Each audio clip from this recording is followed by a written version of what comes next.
Yo frérito, j'espère que tu vas bien. Si t'as cliqué sur cette vidéo, c'est que notre ami le clown Kakusedon ou Kokuseton en coréen t'intéresse. Et dans cette première vidéo, je vais t'apprendre tout ce qu'il faut savoir pour bien l'appréhender dans sa phase numéro 1. On commence tout de suite avec les esters pour ce raid de Légion. Comme tu peux le remarquer, il n'y a pas vraiment de différence avec Yakis, étant donné qu'on retrouve Ninve qui fait des dégâts comme Tyrain, mais qui supprime les boucliers également. Il y a également Wei qui, comme sur Baltan et sur Yakis, fait des dégâts du déséquilibre. Tandis que là, on a Inanna qui sera énormément utile dans ce raid, contrairement à Yakis. Vu qu'on a certaines mécaniques où on pourra l'utiliser pour nous protéger des dégâts qu'on recevra. On continue avec cette fois-ci les decks de cartes. Le premier que je vous conseille, c'est Lumière du Salut en EV18, car même si Kakul n'est pas sensible aux dégâts sacrés, ça va quand même rajouter 7% de dégâts en plus sur vos dégâts. Ensuite, évidemment, le classique Falaise Hurlante qui rajoute 7% de taux de coup critique si vous n'avez pas le précédent. Pour les supports, ça change pas, vous gardez boss de terrain, tandis que pour les airs qui sont un peu l'exception dans les classes, vous prenez toujours Forêt des Géants et on se reverra. On passe maintenant aux objets de combat. En premier, la classique potion élémentaire à 60% de points de vie. En second, la grenade tornade, car vous allez voir, il y a énormément de mécaniques de déséquilibre. Là, ça va être en fonction de vos préférences, soit une potion de temps suspendu qui vous permettra d'esquiver certaines mécaniques, soit une panachée, car il y a énormément de mécaniques qui vont vous faire des dégâts par seconde, notamment du feu. Et en quatrième, vous pouvez prendre, évidemment, un charme. On attaque maintenant les mécaniques majeures de cette phase 1 et on commence avec les cartes. Lorsque vous commencerez le raid, vous remarquerez qu'il y aura des cartes au-dessus de la tête de vos personnages. Chaque joueur possède une carte différente qui sera soit carreau, soit pique, soit trèfle, soit cœur. Et ces cartes vont être très utiles pour la majorité des mécaniques qu'on verra plus tard dans la vidéo. En plus des cartes, vous allez pouvoir observer en dessous de votre personnage une jauge. Quand vous êtes attaqué par le boss ou par d'autres actions du champ de bataille, cette jauge va se remplir. Si vous arrivez à 50% de cette jauge, une explosion va se produire au bout de quelques secondes autour de vous et dans 4 directions différentes. Donc il va falloir anticiper pour éviter d'embêter vos alliés. Si vous touchez un allié avec l'explosion, il va se faire remplir sa jauge de chaos, mais aussi avoir une aura de chaos autour de lui qui vous fera des dégâts et remplira votre jauge, si vous restez à proximité. Lorsque vous atteignez 100% de la jauge de chaos, vous vous transformez en clown et un malus de 3% de dégâts est ajouté. À 50% de malus, on peut considérer que c'est un wipe. Je vais vous parler maintenant de la transformation en clown.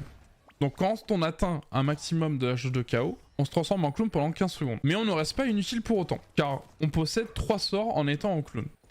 Le premier sort, on jette une balle à l'endroit ciblé et on réduit l'armure d'un petit clown qui apparaît pour cracher du feu. Le deuxième sort, on crée une énorme zone autour de nous qui, si un joueur se trouve dedans, va réduire sa jauge de chaos. Par contre, au contraire, si un joueur allié n'est pas dans cette zone, cela va augmenter sa jauge de chaos. Et le dernier sort, on pose un cadeau sur le sol qui contient un orbe. Et si un joueur qui n'est pas transformé en clown prend le cadeau, cela va réduire sa jauge de chaos. Le combat débute à 160 HP. Et aux alentours de 130 HP, la première mécanique va s'activer. Kakul va créer un ou deux miroirs, c'est aléatoire, et une barre de déséquilibre va apparaître sur lui après que les miroirs soient apparus. Vous devrez faire le stagger en attaquant sur les côtés qui ne sont pas protégés par le ou les miroirs, sinon les dégâts vous seront renvoyés. Si vous ne réussissez pas la mécanique, c'est la mort. Aux alentours de 110 HP, 4 clones vont apparaître aux 4 coins de la map. Prenez les positions que vous avez au préalable choisies avant de commencer le raid, et attention aux orbes rouges qui tournent autour des clowns, car ils peuvent vous infliger de lourds dégâts, mais surtout vous rendre aveugle le temps de la mécanique.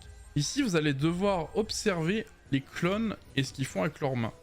Si le clown fait un cœur ou qu'il ne fait rien, vous allez devoir garder un seul clown en fonction du nombre de cœurs ou de rien.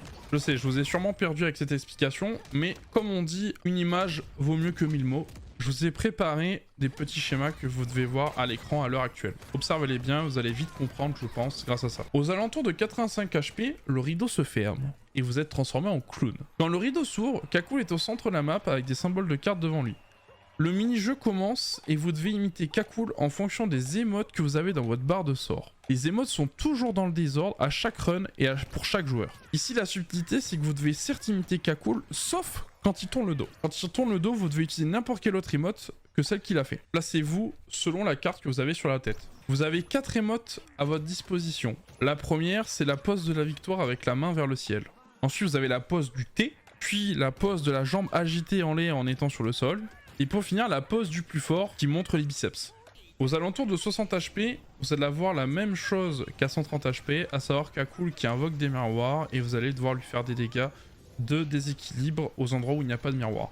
Avant-dernière mécanique majeure de cette phase 1, c'est aux alentours de 50 HP, la roulette. On est téléporté sur une autre map où une roulette géante est présente. La roulette va tourner 3 fois. Lorsqu'elle s'arrête, la carte sur notre tête change à chaque fois. On doit donc rester attentif et se positionner sur le même symbole et arrière-plan que notre carte sur la tête. En tout, il y a 2 arrière-plans possibles, plein et hachuré. La couleur peut être soit rouge ou noire et les symboles sont carrés, pique, trèfle ou cœur. Si vous loupez la mécanique, votre jauge de chaos va se remplir très rapidement et vous transformer en clown. Et attention, une fois que le 3e tour de la roulette est terminé, partez du centre car va exploser et vous faire des dégâts. Lancer de cartes. Le boss va se téléporter au milieu de la map et invoquer un dé. Après avoir invoqué un dé, 1 à 3 personnes vont être figées et 1 à 3 personnes vont pouvoir bouger à leur guise. C'est aléatoire. Le but ici est de se mettre en ligne de 4 au sud de la map de cette façon. Rouge-rouge, noir-noir ou noir-noir, rouge-rouge. Le dé va disparaître et laisser place à une carte qui vole en direction de la personne qui a le même symbole. La première carte ira toujours en direction d'une personne qui est libre. Pour mieux vous imaginer tout ça, on va prendre l'exemple de la carte du trèfle qui commence et de 3 personnes qui ne peuvent pas bouger. Le joueur qui a la carte du trèfle s'avance et se prend la carte. Ensuite, la prochaine sera forcément la même couleur que la première carte. Donc il suffit d'aller se glisser derrière le joueur qui a la carte du pic pour qu'il rentre en contact avec elle. Pour finir, les 2 prochaines cartes seront forcément rouge carreau ou rouge cœur. Donc il suffira de se glisser derrière la bonne personne pour finir la mécanique. Comme vous avez pu le voir, la mécanique en soi n'est pas forcément très compliquée, il faudra juste beaucoup de coopération, de réaction et aussi laisser surtout pas mal d'espace entre vos alliés malgré que vous vous regroupiez en bas pour que la mécanique puisse se faire tout simplement avec fluidité et simplicité. On va terminer cette vidéo sur la phase 1 de Kakusaidon avec les mécaniques aléatoires. La toute première est la pizza. Et oui, encore une pizza, j'y peux rien. Mais elle est très simple, vous allez voir. Kakul invoque une forme pour chaque carte. Vous devez après tout simplement vous placer sur l'endroit qui correspond à votre carte. Attention, il peut le faire 2 fois d'affilée. Mécanique suivante, le tourbillon de cartes. Kakul invoque une carte noire devant lui, qui est en lévitation, puis envoie un tourbillon de cartes dans tous les sens. Partez tout simplement à l'autre bout de la carte pour esquiver plus facilement la mécanique. Compétence suivante, la boîte aléatoire. Kakul dépose une boîte sur le sol. Elle va faire défiler 5 symboles. Les 4 symboles des cartes ou une bombe. Si cela tombe sur la bombe, éloignez-vous, sinon ça va augmenter votre jauge de chaos et vous faire des dommages. Par contre, si c'est la forme d'une carte, le joueur qui correspond à cette carte peut passer dessus pour avoir une chance d'enlever de la jauge de chaos. Cependant, si c'est un joueur avec la mauvaise forme qui la récupère, cela lui fera monter sa jauge de chaos. L'arc-en-ciel. Le boss devient tout brillant et crée après quelques secondes des zones d'arc-en-ciel qui seront soit horizontales soit verticales. Il peut le faire 2 fois de suite. Le lance-flamme. Kakul crée des cercles enflammés en continu sur la map.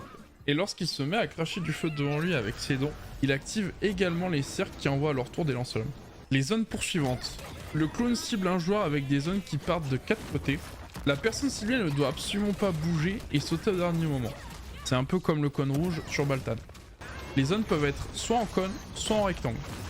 Les monstres. Kakul fait tomber du plafond des monstres que vous devez tuer rapidement, sinon ils vont créer des explosions qui feront augmenter votre jauge de chaos. Charge. Kakul se met à charger devant lui et le fait souvent 2 fois de suite. Il réalise cette mécanique majoritairement après s'être téléporté. Croix et saut. Kakul choisit un buff dans sa main, puis fait un pas de côté. Si c'est jaune, il va faire une attaque croisée, comme Baltan. Par contre, si c'est rouge, il va faire une attaque en X. Après cette attaque, que ce soit jaune ou rouge, il saute pour retomber sur quelqu'un avec une zone tout autour de l'impact qui se répète plusieurs fois. Un classique extérieur puis intérieur mécanique. Téléportation et oiseau. Kakul se téléporte à un endroit avec du feu autour de lui, puis lance des oiseaux devant lui. Si vous êtes touché par un jet d'oiseau, vous serez étourdi. Laser. Le boss concentre de l'énergie dans son bâton puis le relâche d'un coup. Si vous êtes touché, vous aurez les tapeurs. Dash, avec contre-attaque possible. Le même principe que Vyakis, il devient bleu et s'il n'est pas contre-attaqué, il devient jaune et fait un gros dash devant lui qui fera d'énormes dégâts. Bombardement. Kakul bombarde la map avec des zones de ballon comme Seto. Si vous êtes touché, vous augmentez votre jauge de chaos et vous perdez les points de vie. Balle divisée. Le boss envoie une énorme balle qui ne fait que se diviser petit à petit en plus petites balles dans toutes les directions. Pensez à vous disperser car si vous êtes touché, vous perdrez les HP mais vous augmentez également votre jauge de chaos. Explosion et cache-cache. Rien de compliqué, Kakul se cache, puis lance une bombe qui explose et vous devez esquiver les AOE. Le P. Kakul charge un P jaune puis relâche les gaz sur nous. Tapis d'explosion. Kakul cible un joueur avec un tapis d'explosion et le fait 3 fois d'affilée. Chevaucheur de balles. Kakul monte sur sa balle, c'est d'ailleurs le moment où vous pourrez le contre-attaquer. Puis, si vous n'arrivez pas à faire la contre-attaque, se met à vous pourchasser en crachant un lance-flamme. Voilà, la phase 1 sur Kakusaidon est maintenant terminée. J'espère que ce guide vidéo vous aura plu et surtout vous aidera à pouvoir l'affronter dans les meilleures conditions. Si vous avez des questions ou remarques, je vous propose l'espace commentaire juste en dessous de la vidéo, j'y répondrai avec grand plaisir.